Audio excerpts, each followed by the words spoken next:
Well, that's how the cookie crumbles. The 2024-25 season is officially done and over with. I think we all kind of look back at this season and think what could have been, how fun it was to go 14 and 3, right? 14 and 3 with Sam Darnold as the quarterback for the Minnesota Vikings this season. When we signed him earlier this offseason, nobody had hope. Nobody thought Sam Darnold was going to lead us to 14 wins, let alone lead us to the playoffs, right? No one had any idea of how this was going to work. Well, it ended up working pretty nicely, okay? 14 and 3 season, end up, making the playoffs as a wild card team because we lose to the Detroit Lions in week 18 of the regular season.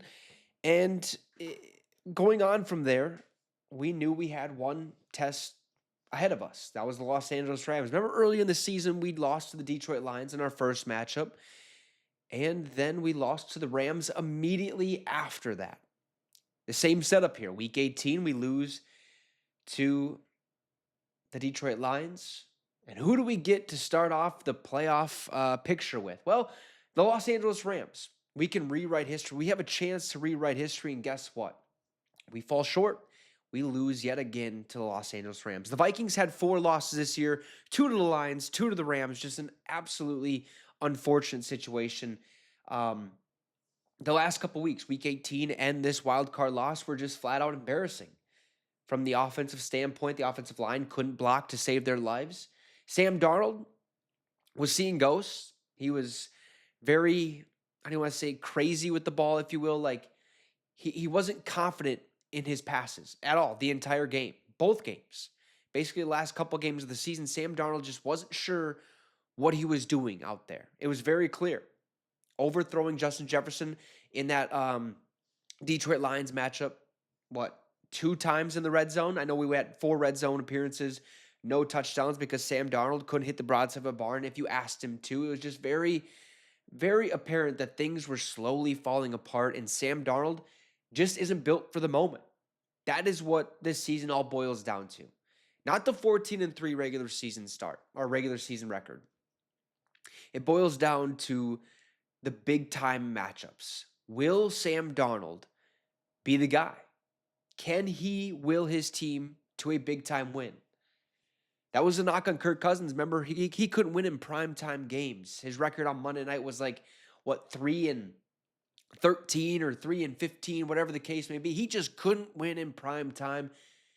So we knew we had to change, right? Move on from Kirk Cousins, especially after his Achilles injuries. Well, we used the 10th overall pick to draft J.J. McCarthy. He is going to be our future. But we also signed Sam Darnold to a 1-year, $10 million deal and realized he's going to be the starter this year, whether we like it or not. And he did great. But Sam Darnold did the most Sam Darnold thing of all time. Even though he really hasn't had to play in those big-time moments because he was with the New York Jets and then the Carolina Panthers and the San Francisco 49ers, who, by the way, he was a backup for, didn't play really over there, but he just couldn't come through. That was the moral, or that is the story of our season. We win a lot of games. That's the story of this franchise. We win a lot of games, but just cannot come out on top when it matters most. We've been to 4 Super Bowls in this franchise's history. We haven't won a single one.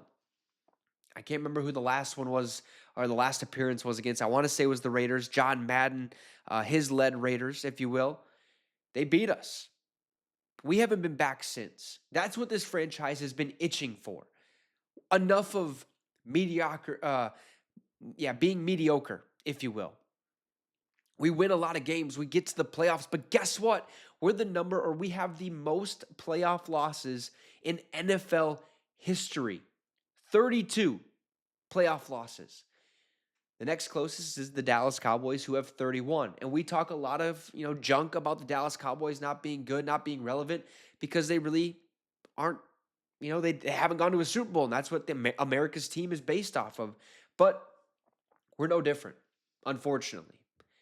At all, actually. We're actually worse than the Dallas Cowboys. They actually have Super Bowl rings, okay? We don't. We have more playoff losses than the Dallas Cowboys. It's embarrassing. It sucks. It's terrible. But hey, everything sucks right now, okay? But I'll leave you with this. The Vikings have $72 million in cap space next year. We have J.J. McCarthy at quarterback. Let the new era begin. The core of Justin Jefferson, Jordan Addison, T.J. Hawkinson, Christian Darrisaw, Brian O'Neill, Andrew Van Ginkel, Jonathan Grenard, Harrison Phillips, Blake Cashman, Ivan Pace Jr., and Josh Metellus, all under contract and are under 30 years old. Let's hope that there's brighter days ahead. That's all she wrote, folks. 2024-2025 season is over and done with. The Vikings finish 14-4, and we'll have the 24th overall pick in the upcoming draft. You guys let me know your thoughts about this season down below in the comment section. Leave a comment, drop a like, subscribe to the channel. It'd be much appreciated. A quick shout out to our affiliate partners at Green Gridiron. If you want one of these mini helmets, feel free to hit the link that I have pinned in the comment section. It's also in the description, and use promo code MINSYN, MINSYN, at checkout to receive a small discount on your purchase. And if they have a current deal going on, you can actually stack this promo code to receive even more off of your final purchase. They have NFL helmets, college helmets, fully customizable ones. They even have the life size or the actual replica ones that you can wear on a football field. So if that's something you would like, shout out to Green Gridiron and go over to their website by hitting that link in the comment section or in the description and use that promo code MINSYN. It's down below, MINSYN, at checkout. Have a great rest of your night, folks, and Skol Vikes.